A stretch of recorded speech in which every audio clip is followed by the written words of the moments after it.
Welcome to the 1854.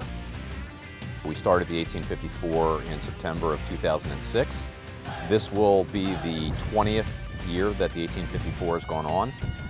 You know, one of the things I like the best about the 1854 is the time of year that it's held. It's typically pretty beautiful in late September. The temperatures are down a little bit, and the golf course is always in tremendous condition after having come back from aeration in August. But my true favorite thing about the 1854 is actually working with the chair, Jeff Sumner. Jeff has been running the event all 20 years, longtime member. He totally gets it, as does Gib Carpenter, who runs the Rawson Smith.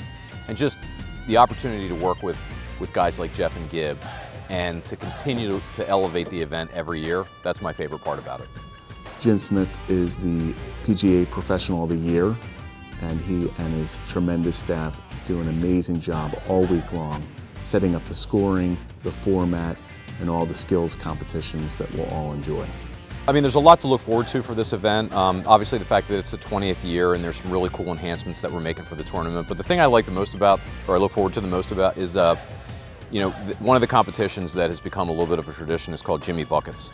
And basically, they take one of the worst pictures of all time of me as a child, and they blow it up and they fire golf balls at it. So, you know, many years ago, somebody told me if you can't laugh at yourself, you can't laugh at anybody else. So I enjoy getting ribbed at that event, especially because of the picture that's up there.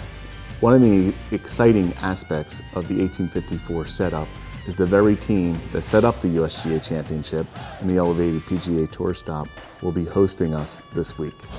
What excites me most about the 1854 is our staff coming together to really put on a just phenomenal event for our members and our guests. Our members in excitement and our guests joy in visiting our property and just having a spectacular weekend. You know, 1854, obviously, the tournament was named after the year that we were founded. We're the oldest country club in America.